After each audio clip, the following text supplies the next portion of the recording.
Pathfinder. Starting early tonight just because I just want to get it done. So, what are we going to do? Alright, well, hold on. First and foremost, still dealing with this cough after like 3 weeks. So I think we're either in the realm of like walking pneumonia or bronchitis, so I should probably go to an actual doctor at this point. But did a week of amoxicillin. I feel better, but I couldn't shake the cough.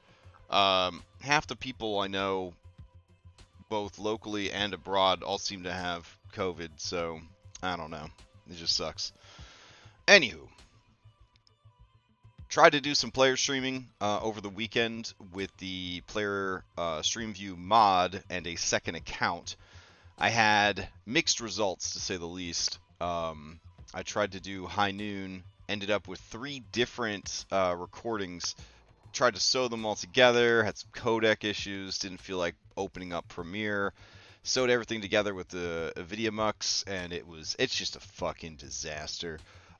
Sound keeps cutting out, the whole deal. So, don't know what's wrong exactly. There was an update to Streamlabs today, so maybe that will address the sound dropping and cutting out. Not 100% sure. Anyways, got a lot of stuff that I want to work on, but we need to focus on them weekly paid games. So tonight is Outlaws of Alkenstar Sunset.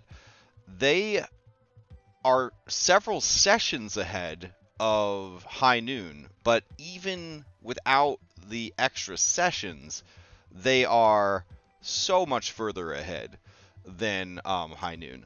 It's crazy. I don't know how they're moving so much faster than High Noon, but they're just cruising through this adventure. I think it's because I told them not to make magic users, and to try to make a party that could function without magic, and they did, and they are. Whereas the other group was like, sounds cool, bro, and then they just kind of made whatever they wanted to, and things have been a lot harder for them. Could be that, could be RNGesus, could just be, overthinking stuff. I don't know. I don't know. It's very fascinating when you run 2 concurrent games, how differently they play out. Alright. So I had some mods that I either didn't have installed or that uninstalled themselves during an update. So I went ahead and got those turned back on. And then with the Black Friday Cyber Monday sales, I did pick up a couple of compendium style mods to hopefully make life a little bit easier.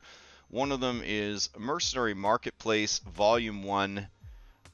This was not on sale. I want to make that clear. There was no Black Friday sale or Cyber Monday sale for this product. It was $12, but it comes with 68 NPCs. So 68 NPCs themed around different classes, which sounds pretty useful, since right now everyone in Alkenstar is either a citizen, a shield marshal, a gilded gunner, or a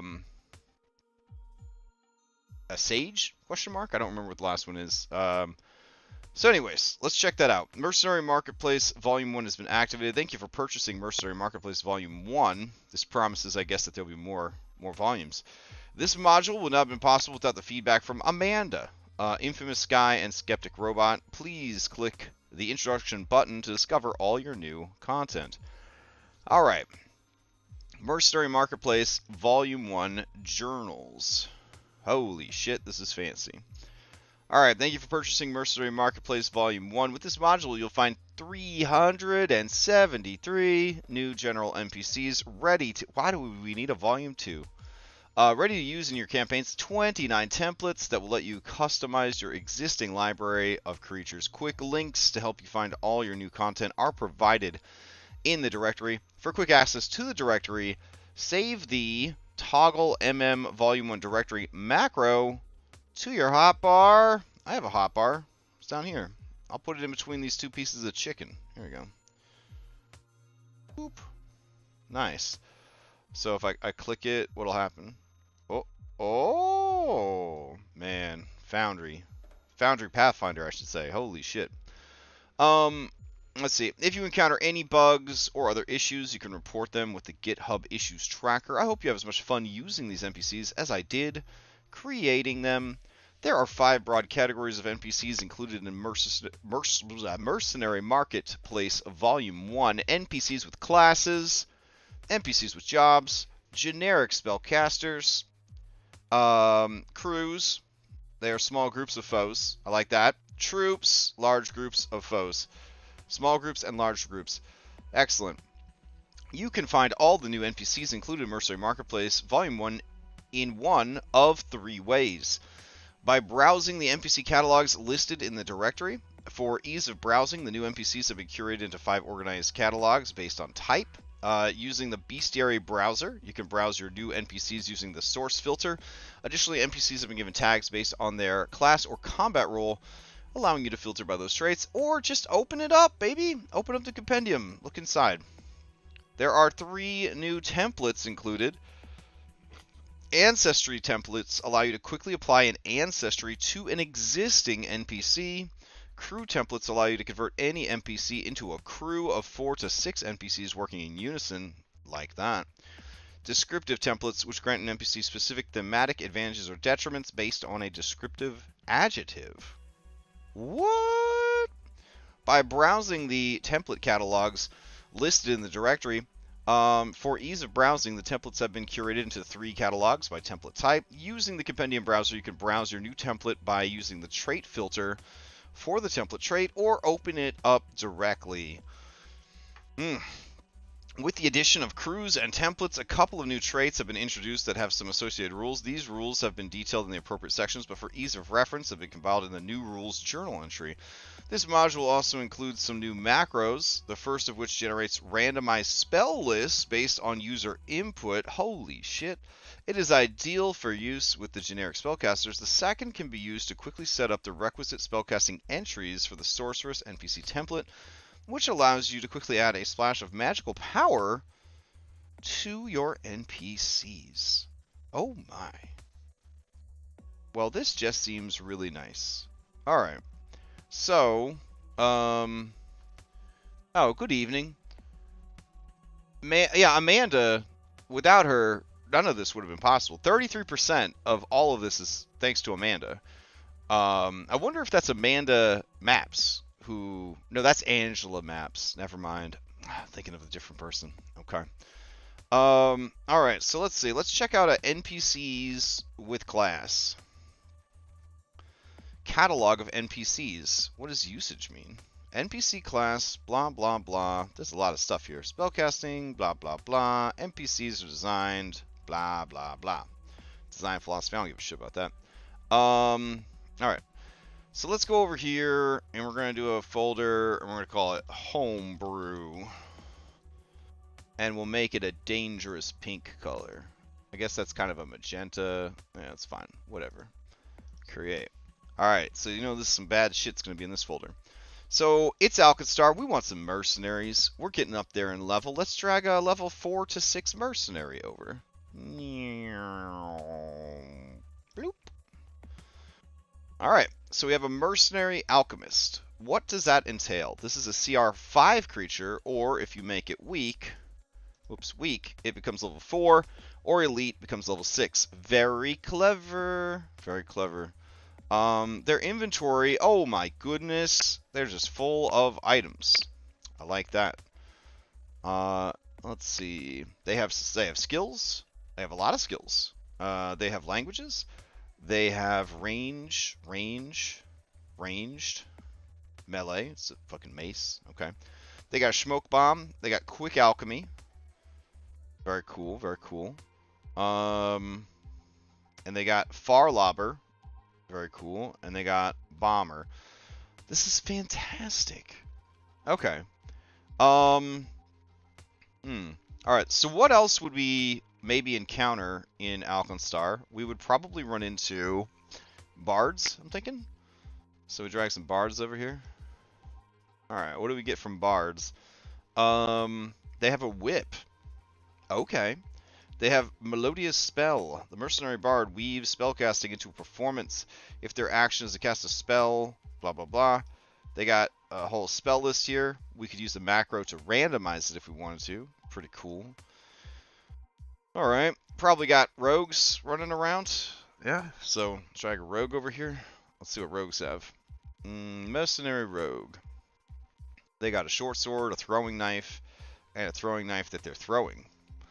They can feint, they can sneak attack, they got arterial slice, and they got mobile. Alright, that's pretty dope. Okay. Nothing complicated here. They have full equipment though. That's wonderful. Alright, so let's say that we want to see NPCs with jobs. Okay, so there are bruisers. Holy shit. This is exactly what we would need for like a bouncer at a club. So if we go in here and we check out an enforcer, we see that they're very strong and very tough. They've got a lot of skills, including thievery, stealth, and underworld. That's cool. They've got a decent perception. And they've got spiked gauntlet, light hammer. They got demoralize, ain't going nowheres. Oh, I like that. Enforcer's last action was successful to strike, or it has a creature grab. Automatically grabs the target until the end of its next turn. The creature is grabbed. Okay. A grabbed creature can use it. If they're already grabbed, why would they use that? If it's they're already grabbed. Oh, which cannot. Do you get to grab them twice? That's kind of confusing. Oh, using ain't going nowhere extends the duration of grab condition. Okay, that's cool. Okay, I see. Demoralize. With a sudden shout, a well-timed taunt, or a cutting put-down, you can shake an enemy's resolve. Okay, fun. I mean, that's demoralize. Sneak attack. Brutal blows. Enforcer knows how to make the most of their tools. They increase the damage die by 1 step for any simple, agile, or finesse weapon to a maximum of 1d12. This is already included in the attacks above. What's up, kid? Okay. This is fantastic. Alright. I like this a lot. Do bards get chased out of taverns in Alkenstar? Putting on a magical loot performance could turn deadly. Yeah, I would assume so. I would assume that the bards that we're probably thinking of for Alkenstar are just rogues. They're probably just rogues. Or maybe they're here in the jobs section. So we've got doctors. That's pretty cool. Drag a doctor over. We've got leaders. Conjurers, necromancers, tacticians, skirmishers. Good against single target. I would say that these aren't necessarily jobs. These sound like a lot of ass kicking, being honest. I thought maybe there'd be like a merchant or something. Doctor ends up being in like 2 different areas. Yeah. Alright. So that's pretty cool. So what else do we got? Templates. I want to see the templates. Ancestry templates. Okay. So if we want this doctor to be a dwarf, what do we do? Do I just drag ancestry onto this guy and he turns into... Oh my god! Alright, he could be Ancient, Death, Forge Keeper, Stone-Footed, or Strong-Blooded. And it will tell me about it. Oh, shit. Okay. Alright, sure. We'll make him a Stone-Footed Dwarf. And just like that, it modifies the character, gives them dwarf abilities. That's pretty fucking cool. Okay. What about... These are heritage based. Okay. So what about descriptive templates? If you have an unlucky dwarven doctor, what does that do to him? Alright, so the unlucky template. This creature is cursed with atrociously poor luck. Reduce the creature's level by 2. Reduce the creature's AC by 3. If its attack modifiers, DC saving throws, skill checks, the damage by 2. If the creature has limits on how many times or how often it can use an ability such as Dragon's Breath weapon, decrease the damage by 4. If the creature is a spellcaster, the cantrips automatically scale to the creature's new level. Decreases HP by 20. Oh my god. Okay. It gains the Unlucky Misfortune mandatory free action. What? Unlucky Misfortune mandatory free action. This creature would roll a critical success, save, or skill check once per round. It must re-roll and use the worst result. That is incredible. That's incredible. Okay.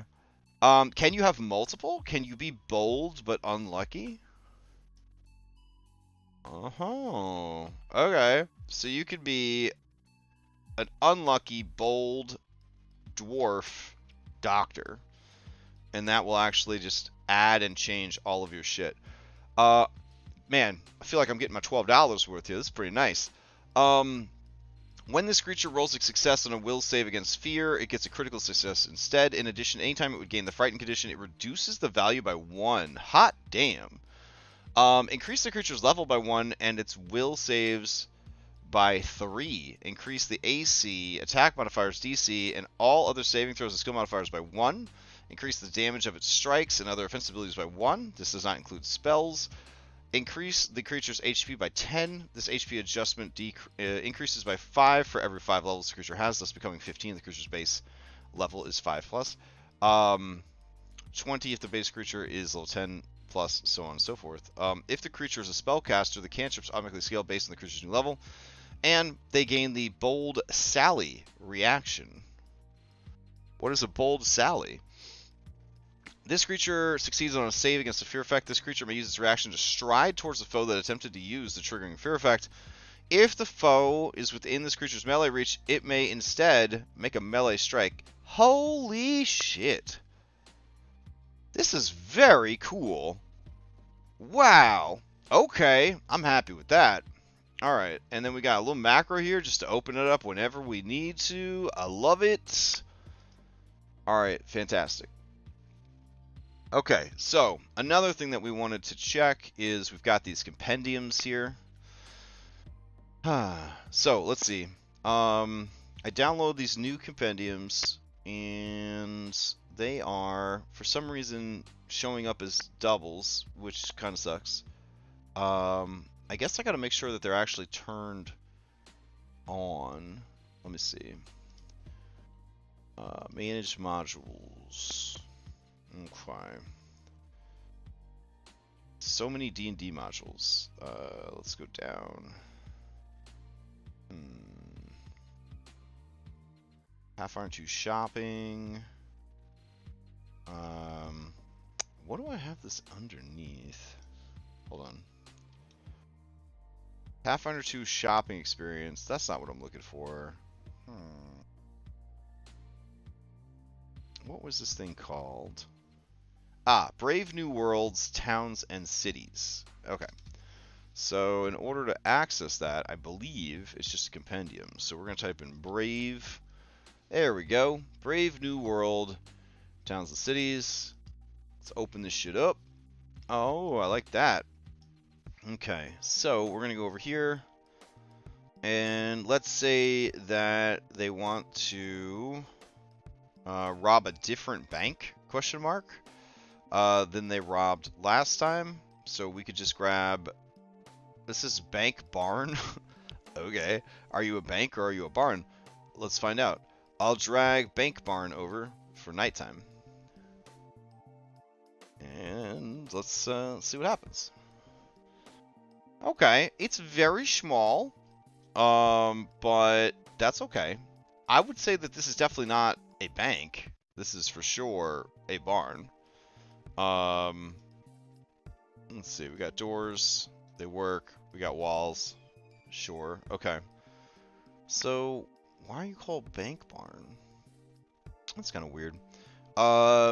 Cursed item vendor, different seasons. I don't really like that when they're like, yeah, we got like 200 something maps, bro, and it's like the same map, but like nighttime and daytime, or autumn and autumn day and autumn night. It's like, come on, man. Alright, so we got home number 3 at night. So in case they duck into somebody's house, what is that looking like? That is a small fucking house. Okay. Alright. It's got some big Witcher 3 house vibes here for sure. That's fine.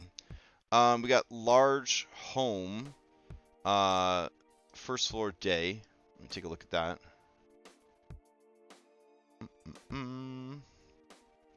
Is this a large home? Maybe. Alright, I dig it. If you need to have, like, just buildings on the fly, yeah, sure. Okay. Let's see what we got. We got a tailor shop. We've got a smithy. Let's see what the smithy looks like. One of my big regrets with Curse of Strahd is that I'm not using... Well, because I'm using Benios maps, I feel like I can't get away with using maps like this because it's like too strong of a contrast. Probably not a big deal, honestly. The players would probably rather have a map than not have a map. So I might consider like using these again if we, maps like this if I need it. But this is pretty cool looking. Dang, look at the detail here. An entire shelf of ginormous locks and an entire shelf of ginormous keys. Yeah, that does look pretty dope. They got their armor guys on display in the window. That's pretty neat. We got the little counting house back here. Very nice. Is this it? Just the smithy is just a single floor.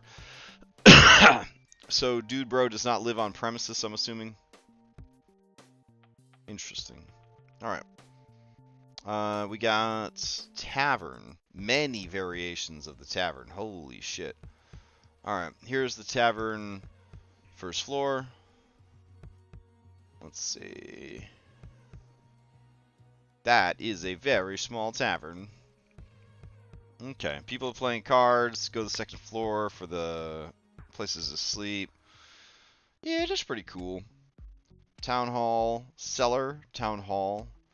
So, in all, there's not like a ton of, like, I'm going to be honest, there's not a ton of different buildings. There's just way too many variations, in my opinion, of the different buildings that you might need. Like, I could probably go through here and curate it to make like a smaller collection of items, because I don't think that I need any of the nighttime variations, because it's fucking Foundry. You would just go over to lighting, and you would just make it nighttime, and then everything gets turned purple automatically anyways. So I don't know why you would need the nighttime version of the map. But I do like the fact that it's got lights. In this particular instance, it's only got one light in the fireplace.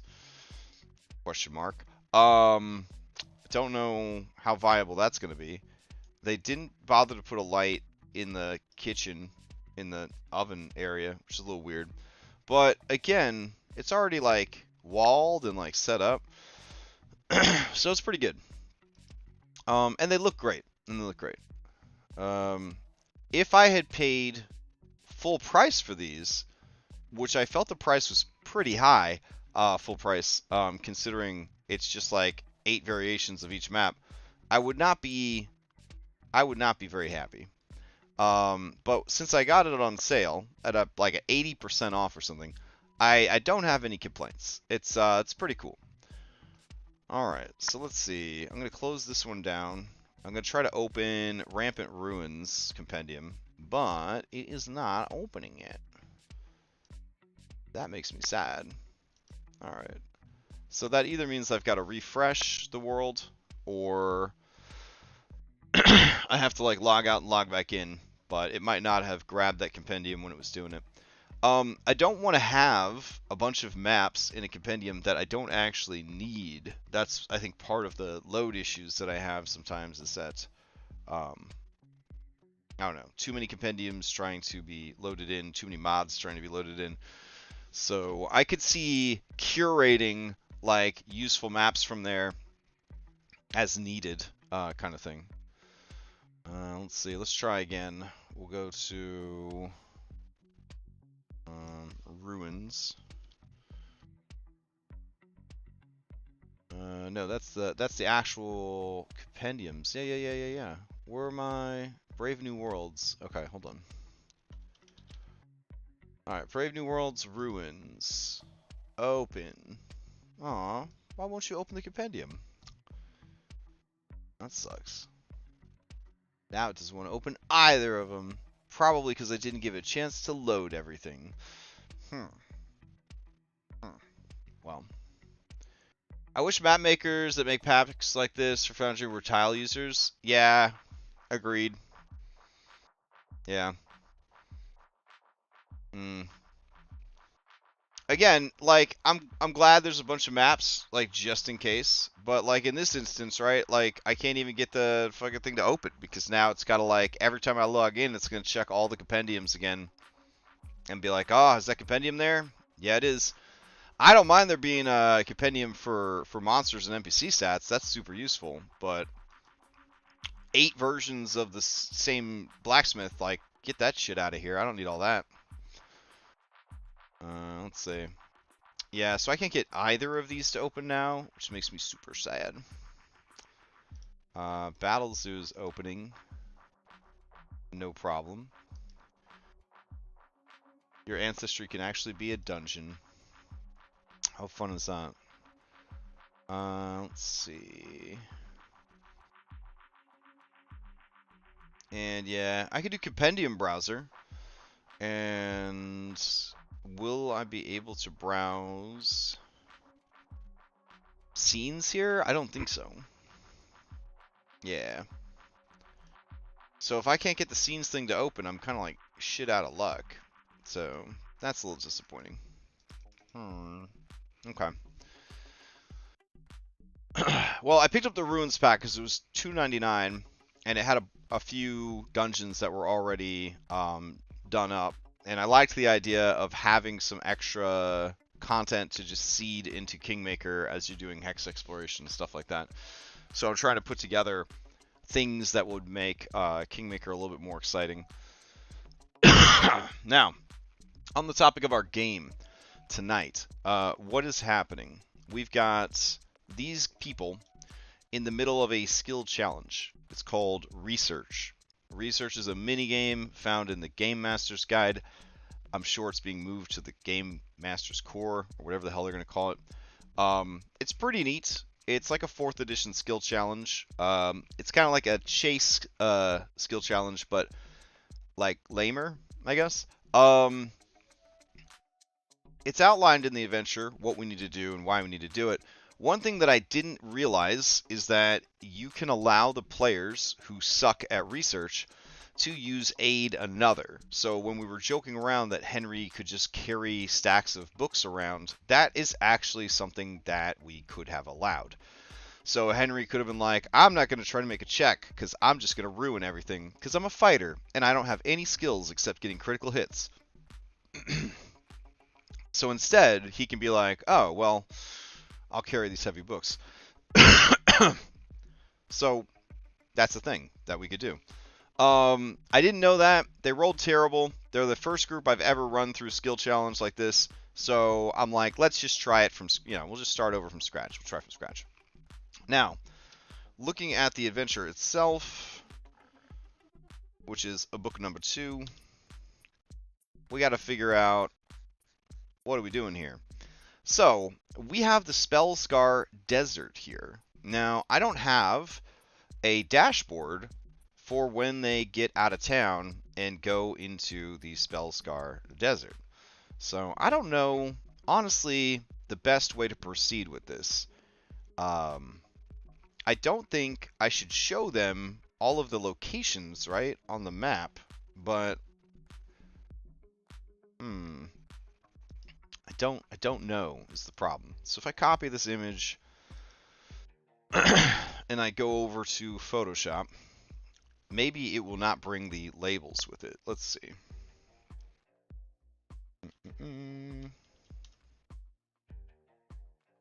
Alright, so we got a map with no fucking labels. That's exciting. So we'd have to decide how best to label that. And then there's also, like, we kind of need like a cool background image of like the mana waste or whatever. So I feel that the best thing we could do would be to go to scenes and go to player maps, duplicate Welcome to Alkenstar, Ugh. Mm-mm. And then we're going to go into the settings here. We're going to change who has access to this. So that would be configure permissions.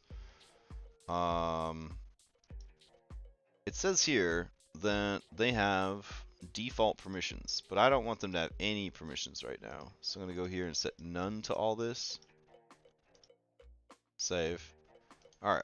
Then we're going to go into configure it, and we're going to call this map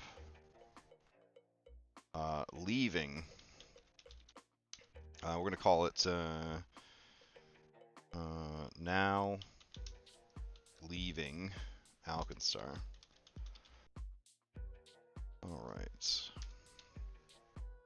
Now, if this is the case, we go over to now leaving Alkenstar.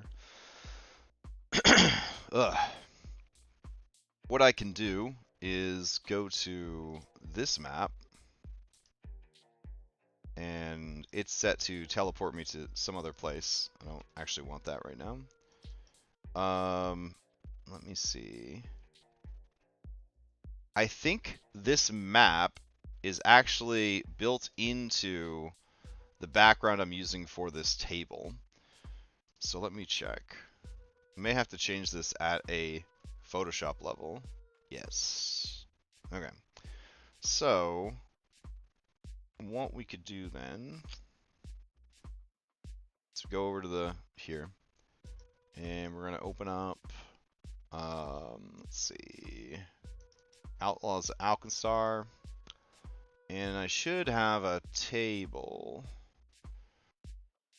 Let's see. Scenes, regional map expanded. That sounds interesting. Cam work files, driftwood files, bounty boards. Shit, where did I make the table? Let's see what we get when we open these two up.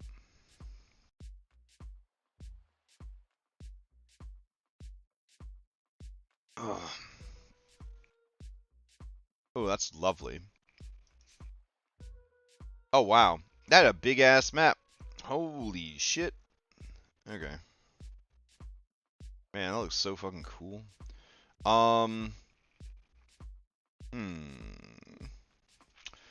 So yeah, what we could do is... Wow, why is this so beat up? Why is this just a piece of paper? Oh, did I do that? Oh, okay. Oh, I added... Oh, I did this. I edited this map, y'all. Yep. Let's see. All right, we're gonna duplicate this, and we're gonna do that. Okay. I have no recollection of this at all. I thought someone else made this map for me. Yep, that's me. Yep. So let's see. Alkenstar right there in the middle. Mekatar right there. Geb and Nex kind of even. Mwangi expanse. We could probably do like that. That looks pretty cool.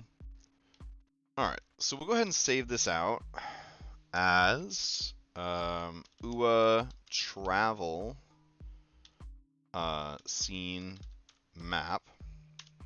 So that solves one issue. Then we're going to go to... what did I call the table?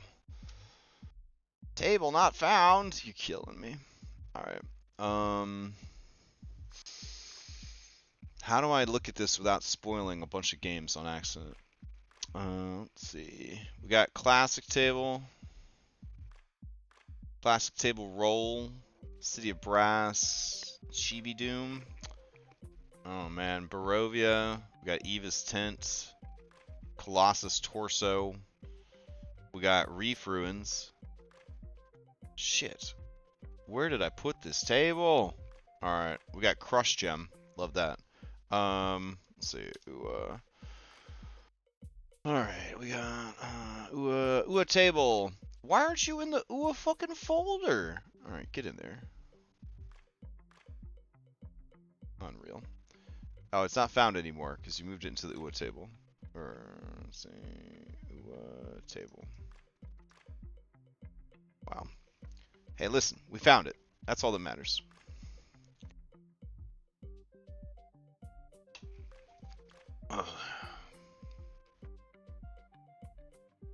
Mm, very thankful that Thanksgiving is over. Just throwing that out there. Let's go grab this bad boy. Paste him in here.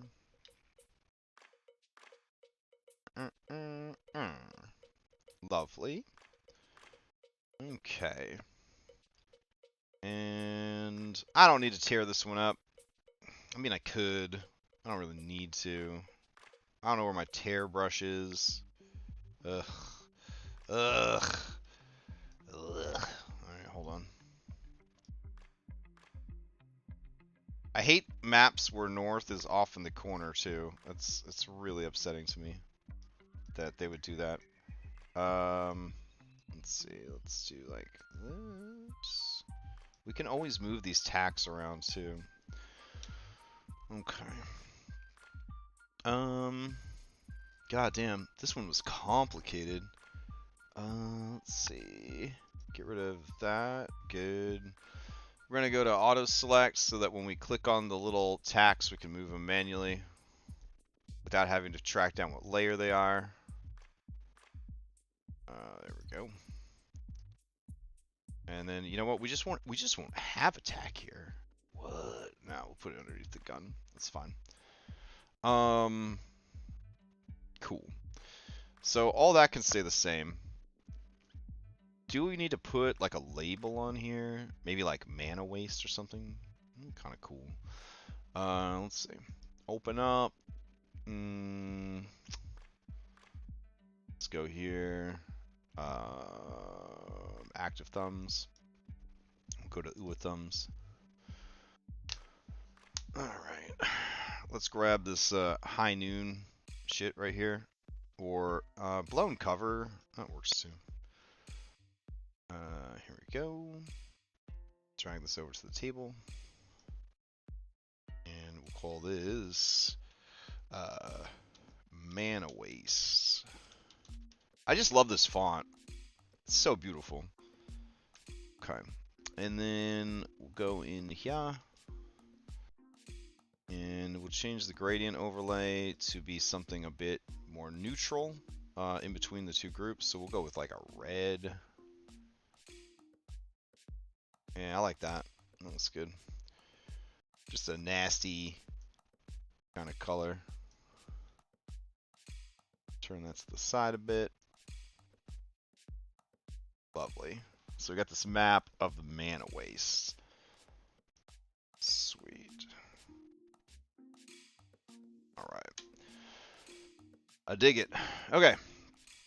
So now we have a different table here. We can keep the cigar and the money. That's fine. I don't mind all that. Don't really want to have to change too much stuff. So we'll go ahead and save this out now.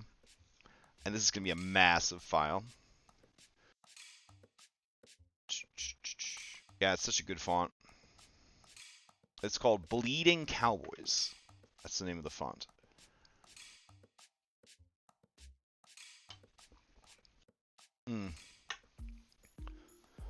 There's still no way to save for web as a WebP and then flatten the image into a WebP. You still have to like flatten it, then save it out. It's a real pain in the ass. I could probably write an action script to do it, and I probably should, but you know, whatever. We're gonna put travel for this. There we go.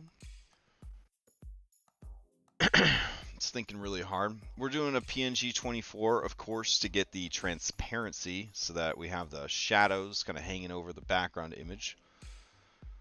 And like the candles kind of rising up just a little bit, and this piece of parchment over here rising up a little bit. It's taking its sweet time, grinding that out. That's okay. It's not like this is like a brand new computer. You're trying your best. I know. It's okay. Take as much time as you need. I mean, you know, it's not like I have to eat dinner or run a game. Oh, you done? Oh, okay, that's cool. So we're gonna go to documents. We'll go ahead and grab the travel table. and then we're going to save as, we're going to save it as a WebP, because that makes Foundry very happy. And we definitely want Foundry to be happy. All right, so we're going to go back in here, and we're going to go to documents, and we're going to replace travel table with this new travel table. Maybe. There it is. And update it. A beautiful. And that actually looks pretty dope. We're going to have to change out all of these journal entries. My anti-weather box being a real asshole here. Hold on. Get out of here, anti-weather box. Yeah, so we'd have to go here and change all of these out to be appropriate for the adventure, and then hide them, which is such a pain in the ass. That's okay though. And then we'll move the weather back down when we're ready. Over here, instead of this cool Alkenstar thing, we're going to go here and we're going to grab. I do have some other scenes. I have a Mana Waste right here, already made. Ooh. That do look pretty good, though. Man, maybe I don't need the map at all. Holy shit. Damn. You know what I'm saying? That look pretty fucking good. I also have this one right here called Airship. There we go. Which I think is pretty fun. It's pretty fun. But we'll go ahead and add the map for now. Let's see. There we go. And technically, I should have turned this one into a WebP also, but I'm terrible, so it is what it is. There we go. That looks pretty cool too. All right, so we would clean this up, make it more appropriate to what we need and what we're doing. We'll need to throw a copy of it into the compendium for the other group to use when we are ready. And then we would need to add our map locations back on. So let's see. Where are our map locations? Alright, that's a lot of map locations. Are you fucking kidding me? Oh man, I don't want to type all that shit in. Okay. So I'm not gonna do this on stream, because I don't think they're gonna make it that far today. They have to go to Kosawana's house and everything else like that. But man, that's a lot of stuff. So like here, we would go into the text and we would change it to Geb's Rest. I don't know why I'm trying to hide all this information, because I feel like most of it they would know what it is, so we could probably just use this map. It doesn't seem like there's too much like spoilery stuff here, so maybe we will just use it as is. That would require me to do this all over again, but if it saves me a ton of time, it isn't a bad decision. So what if we did this? Go back in here and close this out. Go down to this map. There we go. Paste in the one that's actually already labeled. And let's see. Do like this. Cool. Hide the one in the back. We want to change. We want to move Mana Waste, I think. Where could we move it that it would still look good on this map? Because they're calling it the Spellscar Desert. So maybe we would just put the label up here. Doesn't necessarily look too bad.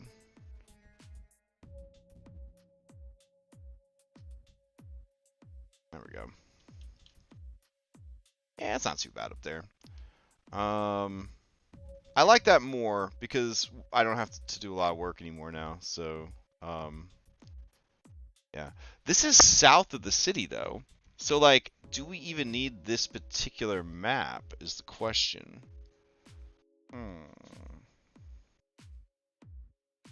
That's a tough call. Or do we just want to zoom in on this map? You know what I'm saying? And just have this part of the map. So we would go and do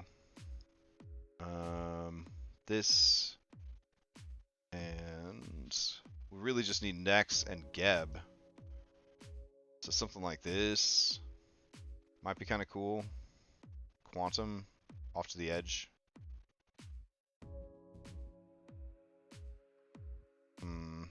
Yeah. Alright, I'm kind of digging that more. So what if we did like that? Okay. And then, because now that I think about it, I don't even think we go into the Spellscar Desert all that much. And if we do, it's just for a little bit for some minor ass thing. Some trifling stuff there. So we could kind of just put it like this.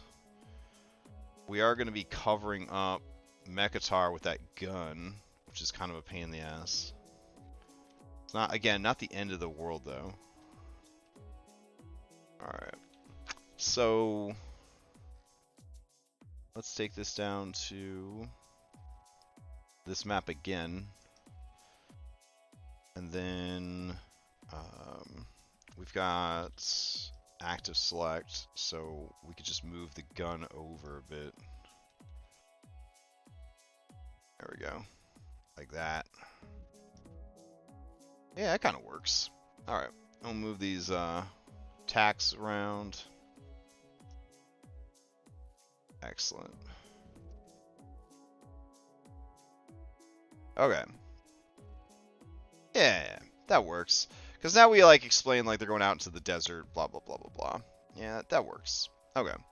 So we don't need this to say mana waste either, which is a shame because that looks really cool. Unless we want to put mana waste like this.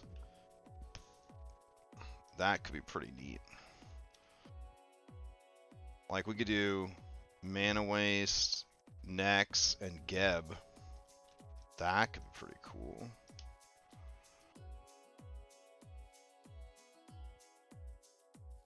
It's like Geb down here. And then Nex up here. Ooh, that's looking pretty cool.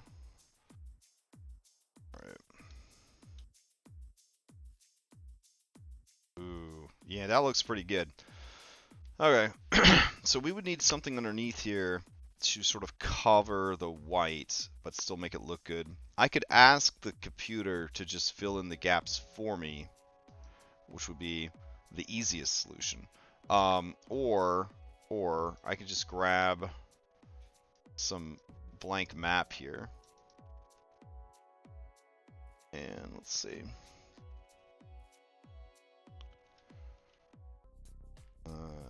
Let's see, move it there. We're gonna have to turn off auto select so we don't accidentally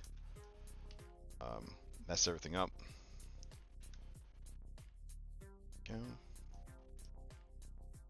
And then we want another one down here by Geb. It's easy enough, just move it there. Alright, so what we want to do to all three of these is we want to do a filter Gaussian blur. I'm going to crank it up quite a bit.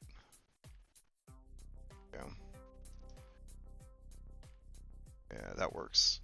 Actually, we'll keep it kind of low. Alright. And then we're going to go in with a light brush. And we're just going to get rid of the excess bits. Because we're really just trying to hide the white font that's there. It's a little bit peeking through. It's not the end of the world. And over here, same thing. Just kind of go and kind of reverse spray paint that stuff away. If you had an eraser, that was a spray paint can. There we go. And over here for Geb, easy enough. We almost had all of Geb covered anyways. There we go. Yeah. Nice. That feels like a good compromise. That looks pretty cool. Okay. In that case, let's go ahead and save our work file. And then we will kill Photoshop by asking it to export this massive photo again.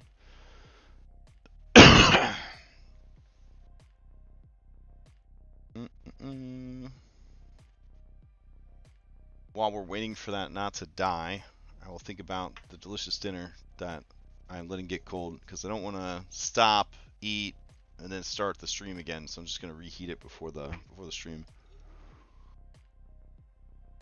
Also ate a late ass lunch of like my 5th Thanksgiving dinner, so I'm not super duper hungry yet. All right. So this is going to be travel version 2.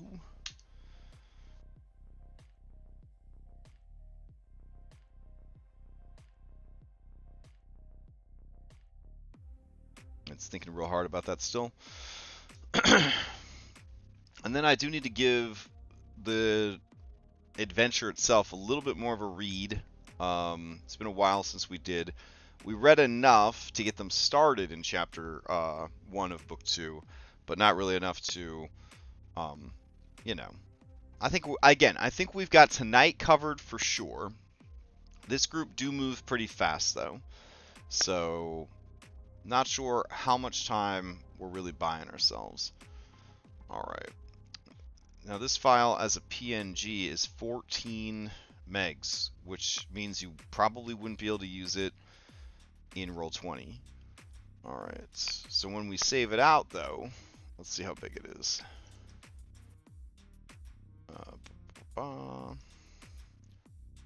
So now it is, as a WebP, only 3 megs. So it dropped it by 11. It's incredible. That's almost 75%, right? Or more than 75%? More than 75%. That's incredible. So like, you really should be taking the extra time to turn your files into WebPs. That's my little disclaimer to you. Ooh, that looked good though. I like that. Okay. So then we probably don't need the big map up here. It's kind of fun, I guess, to have it like that, but we could swap out for one of the other ones. That's cool. Let's see. If we don't need any custom labels, we can move this back down. And we will need to move our gun smoke over to the gun. Loveless, you can't be hanging out on the gun, lady. There you go. Rotate this a little bit. There we go. Awesome. Everything else can stay the same. See, the gun is supposed to represent Loveless, and the cigar is supposed to represent Mugland. See what's going on there? The table. Anyways, cool. So, with all that sorted, and our mods working, and our new mods working, we're in a really good place. Let's look at the goddamn adventure and not get distracted by maps and stuff like that. Okay. Let's see. We got past this. We're doing the investigation. We got logic of design here. That's cool. They're in the asynchronous archives doing a level 4 research project, which is right there. Let's see.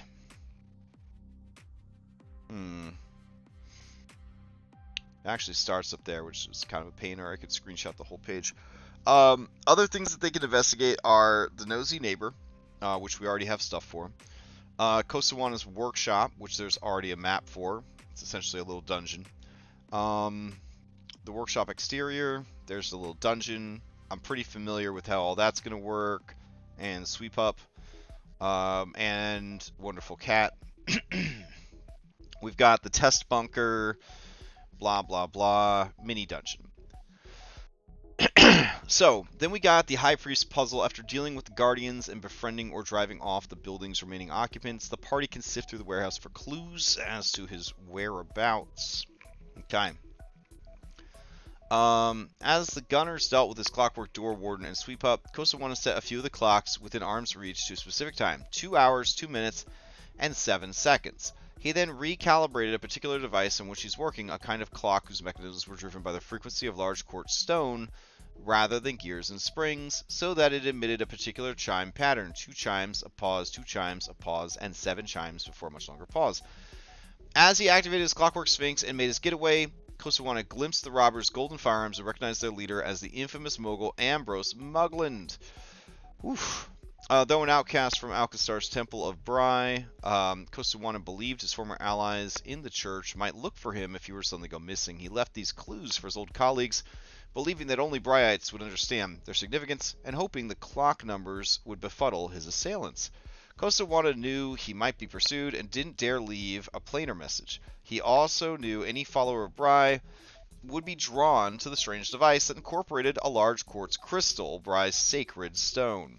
So, I have the benefit here of there being a former Bry acolyte, which is Grom. So, I could pretty much just spoon feed them the solution to this. I don't think that is the situation in the other game. I think that Scarlet's Crusader is the dwarven goddess of the home, the hearth, and family. I don't think they have any ties to the temple.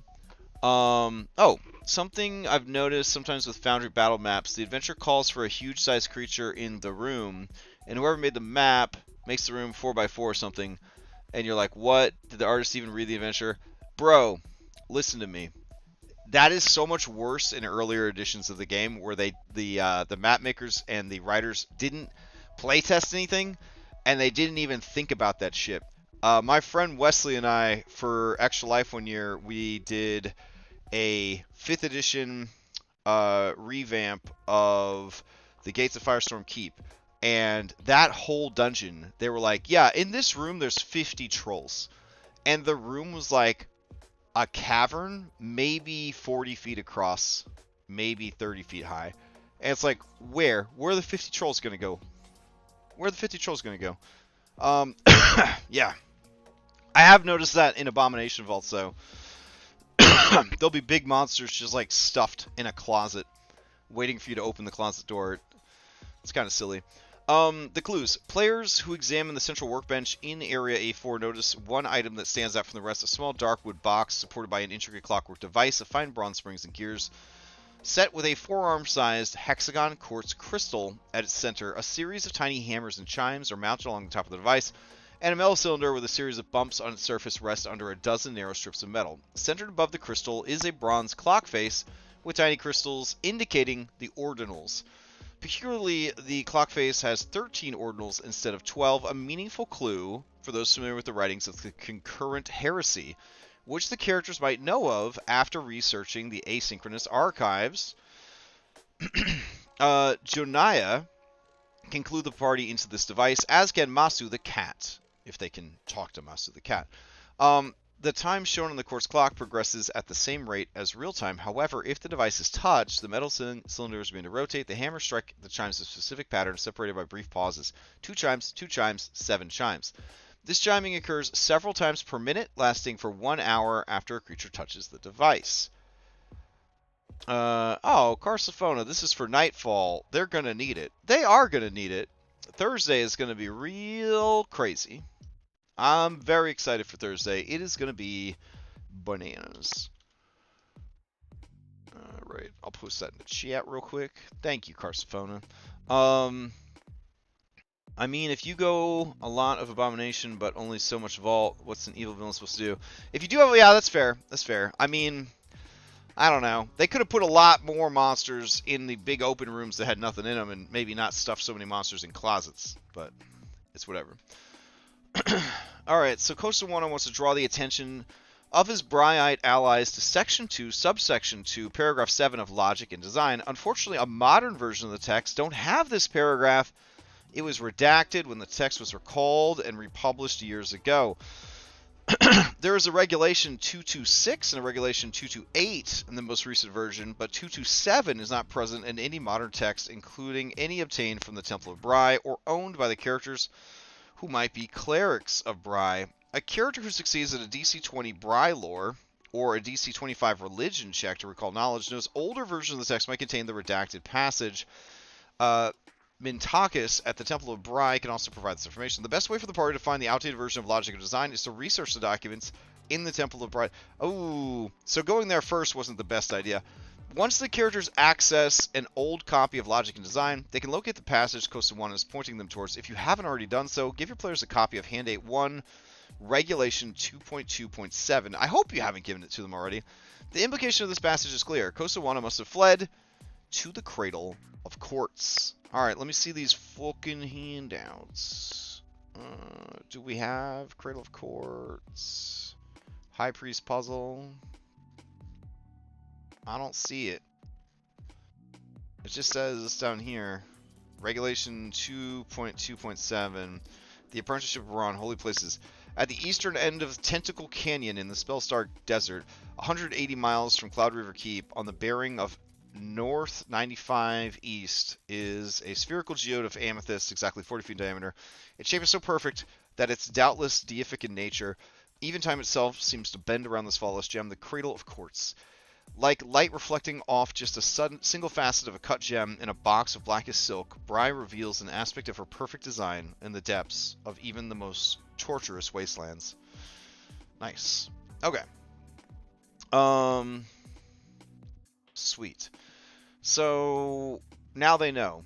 If the Clockwork Spies in Area A4 record the party at Kosawana's workshop and deliver the report to the Gilded Gunner agents, Muglin quickly identifies the individuals involved, leaning on Kosawana's neighbor Wenrick Riggs, Mintakis' acolyte Duga at the Temple of Bry, and any other pliable witnesses as necessary. The day after the Clockwork Spies report, Muglin sends a team of Gilded Gunners to exterminate the characters. Muglin doesn't know his enemies reside at the Bullet and Barrel Saloon, so the attack occurs somewhere else while the party is in public, such as outside the Temple of Bry or on the streets of the Ferris Quarter. Got it. Event 1, Goon's Gift. If the Clockwork Spies escape from A4, run this encounter the evening or morning after the party leaves the workshop. Fun. Okay. Searching the spell scar. Oh, wait. We should also change this out while I'm thinking about it. Hold on. Oof. Not going to show me any previews, huh? That's rough. I don't deserve any previews. I see. I'll just have to guess. Damn. Alright, so we want things that say framed. Alkenstar framed. Let's see. That's the only one that's framed? Don't like that. Alright.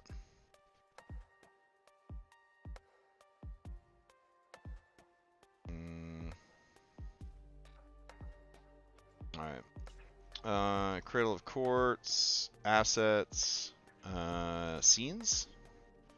Just the login scene, huh? Thumbnails?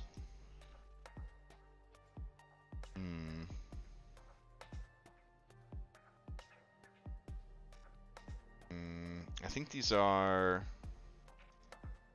Let's see. Yeah, that didn't work. Okay. Weird. Alright, I guess I'll have to recreate that myself. That's a pain. Alright, so where else would it be? Layout? Nope. Art? There we go. So, Alkenstar frames. Bring that back up. Okay. That's fine. We'll just screenshot something like this and put it in there. That's cool. Alright.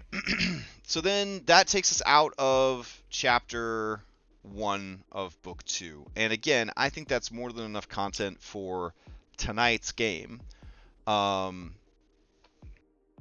see.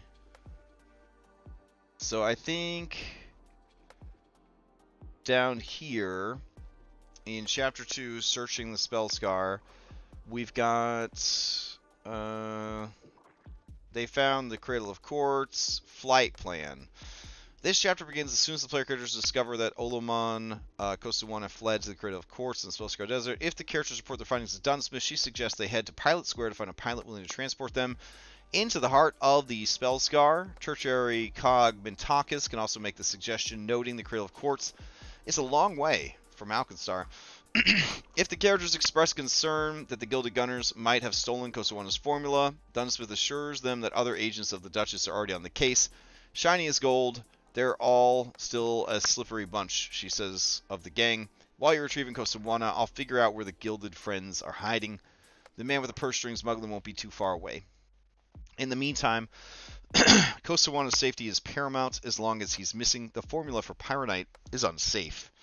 The player characters can rest for a day if they like before heading to Pilot Square, but Dunsmith urges them to make haste. If the Gilded Gunners do have Kosawana's formula, it's only a matter of time before they decide to decode his notes and manage to brew up a batch of Pyronite for themselves. It could be months, it could be weeks. Either way, though, the clock's ticking. Alright. Blimps, balloons, dirigibles, and Alkenstar. Airship refers to anything that's a ship that flies.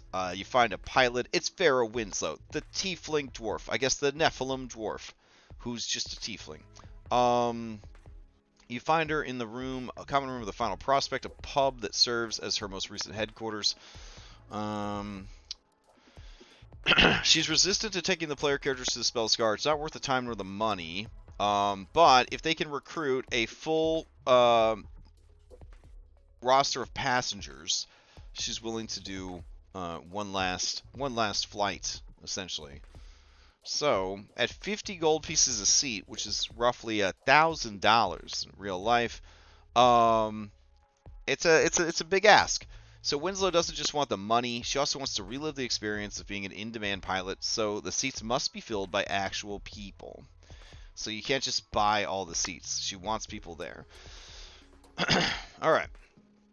So, following are descriptions of potential passengers around Pilot Square who the party might enlist to accompany them on the second kiss, along with the location of a suitable stat block to use for each if required. In general, a passenger can be convinced to board the second kiss on a DC 20 diplomacy or deception check, and offers to pay their fare. On a critical success, a passenger is so persuaded that they pay their own fare. Of course, modify this list however you want if your players invite passengers not accounted for in this text, like their friends and family. That'll be fun. Alright, then we got the crew. We already studied that to death. They get in the airship. Okay. How the airship works, how all the rooms work, how the fucking engine works, sailing the Spellscar, quote-unquote random encounters that can occur while they are doing so, the engine being attacked, a snake on the plane encounter. There they are, snakes on the plane, wild. They get to Cloud Reaver Keep, and then they head out again. Then there's Sky Marauders, which is honestly pretty dope. Mutants riding around on chimeras. I love it. Or, sorry, the mutants themselves have wings. My bad. Then a chimera shows up also. Then finally, the chimera is enough, or the chimeric manticore is enough to crash the ship. That crashes down.